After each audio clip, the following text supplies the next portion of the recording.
Hello, welcome to the presentation on Globalization and Indian Economy, Class 10.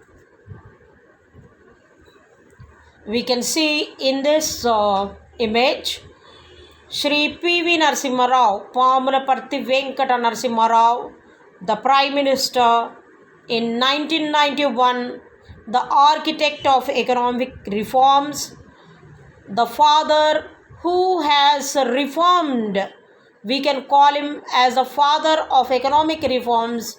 From the crisis, he uplifted the country through a vision with the mastermind ideology of Sri Manmohan Singh, the clean man who served in different universities, and he gave his ideology.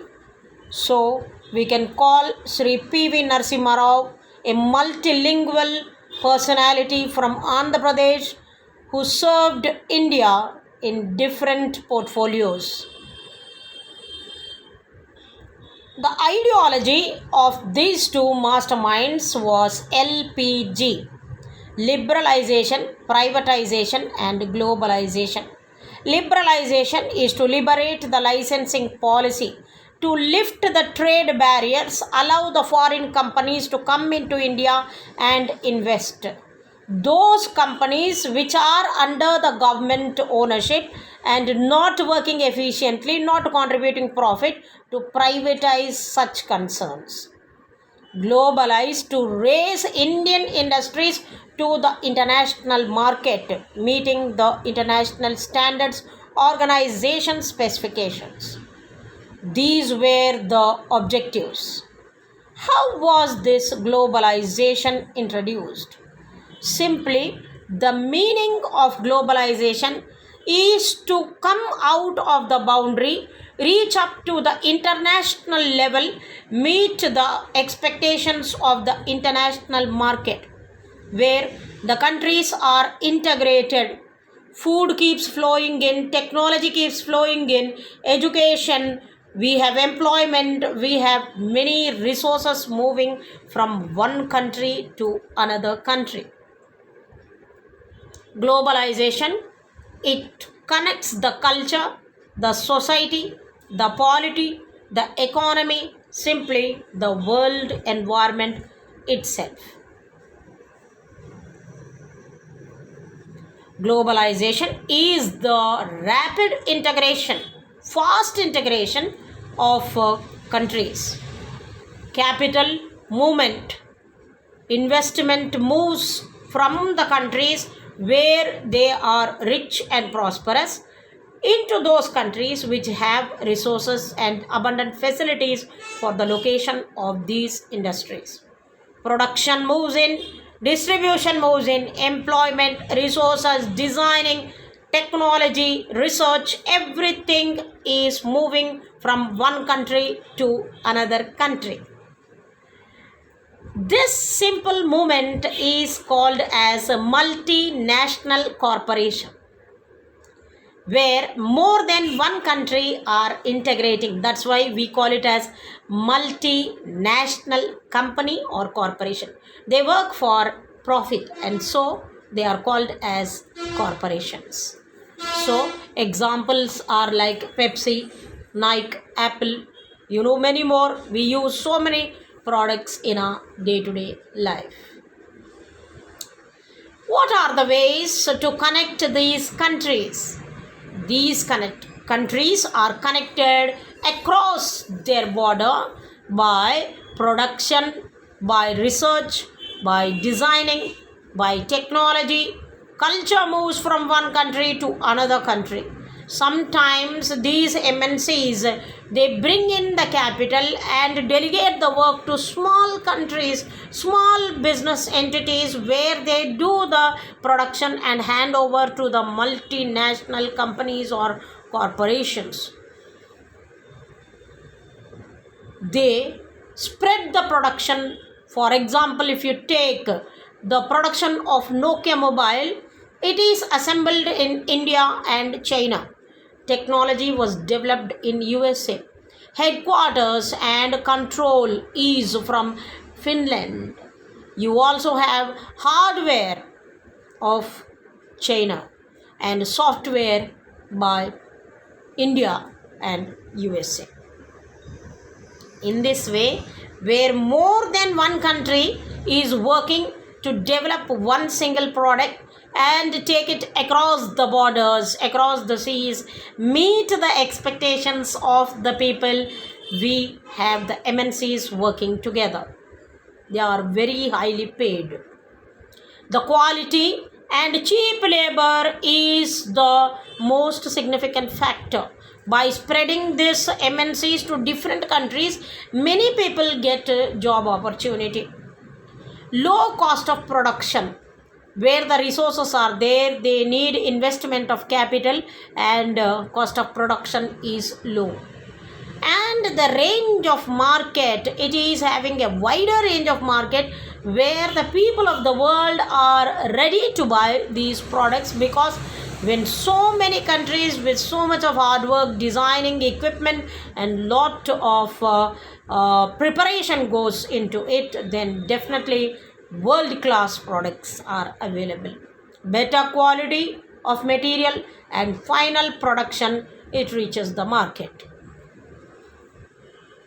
For example, if you take USA, where the important designing of the concept has done, the delegation and the production process is going across different countries.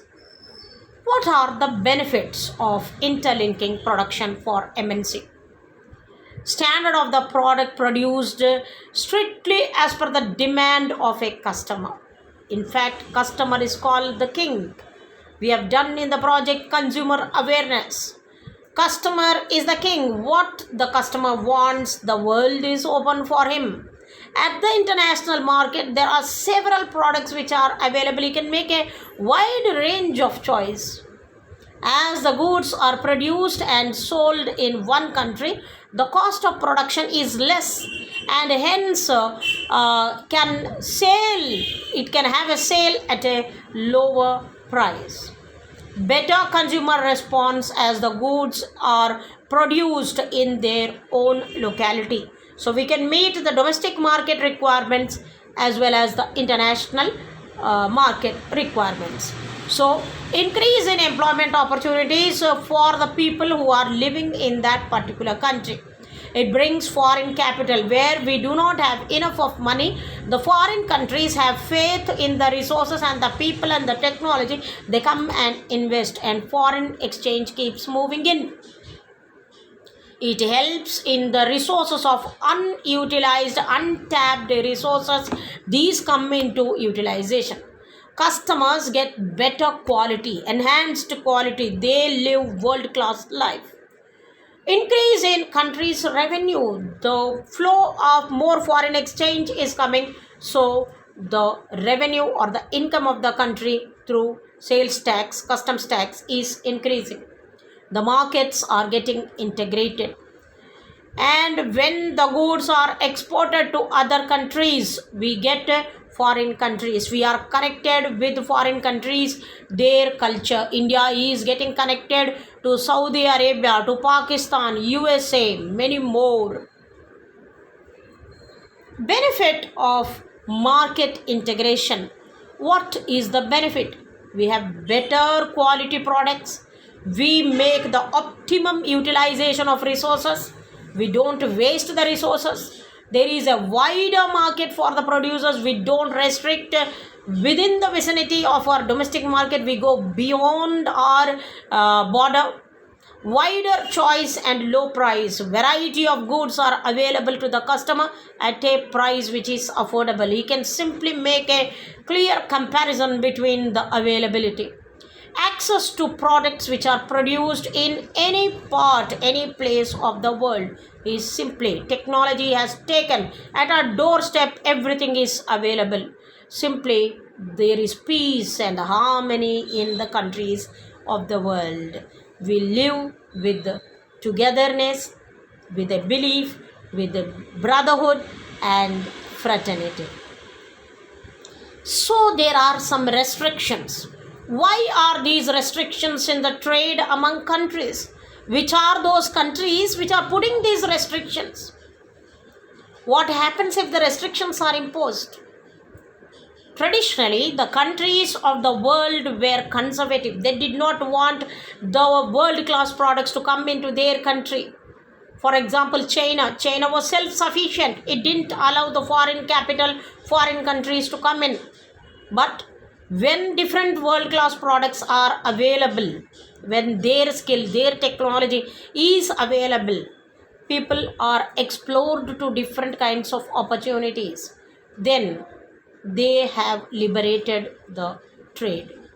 When there is a stoppage, a barrier, a hurdle, an obstacle for the foreign trade, for the foreign sellers to come into one country, we call it trade restriction or trade barrier. There is high rate of tax. If a foreign company want to come and sell, the rate of tax is very high. To stop that, to welcome those foreign companies and sell in our country and make Indian people explore the foreign goods, we have come up.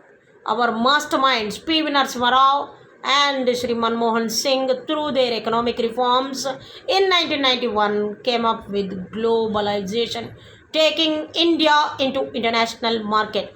The world is shrinking. It is becoming a global village. Like in a village, we know every corner. Now, today in the world, you can sit in front of your system and explore the world.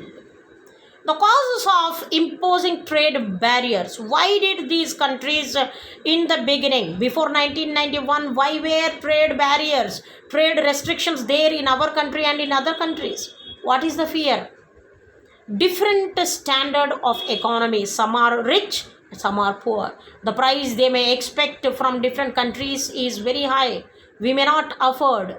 To protect the small producers of our country, the tiny producers, if they are competing with the international market, their products may not be bought. They may have to close down. In fact,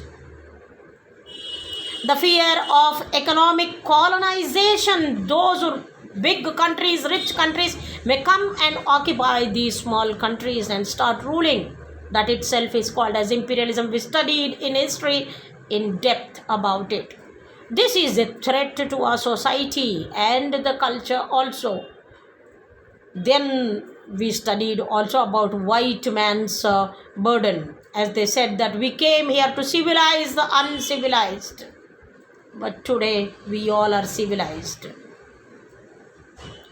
The causes for imposing trade barriers, we just studied, just a review. Once again, a political, the economic, the social, the cultural fields will go into the rich countries just by imposing their market. They come in the name of trade and then they start occupying the territory.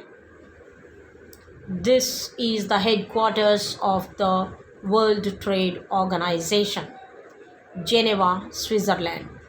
Today it has 164 countries. You can see so many countries part of the World Trade Organization. What does the World Trade Organization do? How does it work? It deals with the regulation of trade between the participating countries. How does the trade communicate? How does it happen? World Trade Organization provides for a platform, a forum for negotiating, for discussing and bargaining if any disputes are there between countries. It is also a center of economic research and analysis. No single country should be at a superior phase.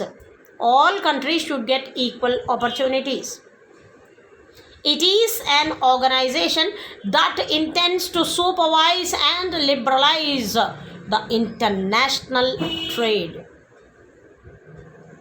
The main objectives of the World Trade Organization are to promote the international trade, and the countries which are equipped with their world-class producing resources quality goods, skilled professionals. They need to carry these to certain countries which are deprived of it, which are not knowing it. So when these producers, when these exporters and the importers of different countries come on a same platform, there is exchange. There is exchange of goods. It wants, there should be no restriction. No country should be stopped. There should not be any barrier. That wall should break. There should be freedom for anyone to buy or sell anything produced by anywhere in the world, around the globe. You can buy anything from anywhere. The developing countries, what is the support given by the World Trade Organization for these countries? Should the developing countries adopt this strategy of globalization? Are we able, are we competent to be in a fray or competition with the world class producers and sellers? Now this is an idea where every country should introspect. Are we capable to lift the trade barriers, allow the foreign capital? Yes, foreign capital should be allowed. Developing countries opposed because the industries in the developing countries are not equally developed. They do not have technology. The industries of the developing countries bears a heavy tax burden, will not be able to compete with large producers of the developed countries. They need subsidy. The country government has to subsidize. Subsidy is when a product is offered to the people or the organization at a price which is lower than the actual price. That is subsidy. So if fertilizer industry is there in our country, there should be some subsidy in electricity, in water, in something by the government. The actual price should not be taken from the consumer. It should be sold at a reduced price. We studied about this in 9th class. The factors enabled globalization. Number 1, technology. Liberalization of foreign trade and investment. The gates are open. Now the countries of the world are identifying the nations which are having good resource, natural resource, economic resource, human resource. Liberalization is simply lifting the barriers, the wall, the obstacle, entry of foreign trade, foreign capital, foreign investment, foreign designing, foreign technology. Many advantages are there of globalization. Better quality products for consumers at a lower price. Wide choice. Worldwide market for Indian producers. They can go and just sell. You need capital formation. You need so much of employment you get in different sectors. The tertiary sector will just provide you ample opportunities, and we will be acquainting ourselves with better technology. There are also negative impacts of globalization. It brings a threat to the small producers. The local producers are afraid that will they be able to compete with the international producers. The outflow of Indian currency by way of profit of MNC, Indian rupee starts flowing outside. This makes the country dependent on others. When they buy our products, then only we get the money. There is lack of public interest. Public should understand that Swadeshi, the goods which are produced in our country, we should give first preference. Once again I say, celebrate your birthday with the khadi dress. Give preference to the textile owners. Exploitation of employees, where the MNCs are working in our country, they make the Employees work for more hours, they may not be paying the actual amount which they ought to. Disrupt the social cultural life of the people by the entry of foreign capital, foreign culture, foreign lifestyle keeps coming. We tend to forget our values. So how does the government protect certain regions? The central government and the state government in the recent times are taking different steps to attract foreign investment by MNCs and foreign individuals in India. They have declared certain zones as SEZ, liberalization of labor laws, liberating the labor laws. Labor laws are not restricted. The special economic zones, what is the speciality? SEZ is the special economic zone. These are some selected areas which are equipped with world class facilities of electricity, water, roads, storage, recreational facilities, educational facilities, everything at the world class is available, where these industries can be set up. The company who comes to set up here identifies these areas, gets a tax relief for few years, starting first few years, 5 years or so. Then they set up, lift up these regions. By liberating the labor laws, the employers in India need to obey certain rules, and the aims that are to be protecting the interest of the worker. No worker will be exploited. Recently, the government allows the companies to ignore many rules which are called as liberation of labor laws. They are not restricting, they are giving a free hand. There is flexibility where it can be altered. The labor laws can be changed. This enables the MNCs to ignore some rules that help the companies in keeping the size of the workforce under control. If they satisfy the workforce, they will remain, they will be productive, they will be faithful. A company can hire and fire as per the seasonal variation in demand and workforce. Of course, the company cannot go at loss. So during the peak season, when the production is needed to be more, that time more workers are hired, and in the off season they do not have.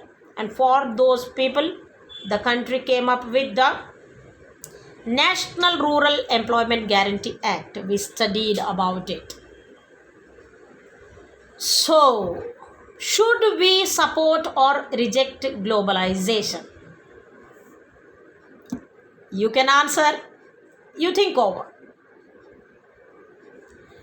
So, globalization is simply a process or a change for the mankind all over the world. We should liberate our thoughts, where the question for accepting or rejecting is irrelevant today. We need to live, we should enhance our standards. We cannot be the same. So, what is fair globalization? Can we expect that this globalization is impartial, where all the countries, the seller countries, the buyer countries, are they faithful? The people with education, skill, wealth have made best use of these new opportunities, ample opportunities. On the other hand, there are many people who have not shared the benefits. They do not have the technology. They are not literate. They are not knowing the world class standards. For everything, education is the key. Fair globalization creates opportunities for all and also ensures that benefits of globalization are shared better.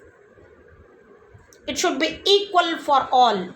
No one country will exploit more. No one. Everybody has equal opportunities. The government can play a major role in making this possible. It should monitor from time to time. There should be inspections. It can ensure that labor laws are properly implemented and workers get their rights. So the strategy for globalization, we should adopt a plan. There should be screening on arrival of goods or services, whether they meet the Indian requirement or not. The government should support, should protect the local industries. Strict implementation of labor laws is very, very essential. Labor, without labor, there cannot be production. We just can't imagine. It should negotiate the rules, regulations with the World Trade Organization. Richer countries cannot take all the benefits. Poorer countries cannot be exploited. There should be equality. I hope this is clear. Thank you. God bless.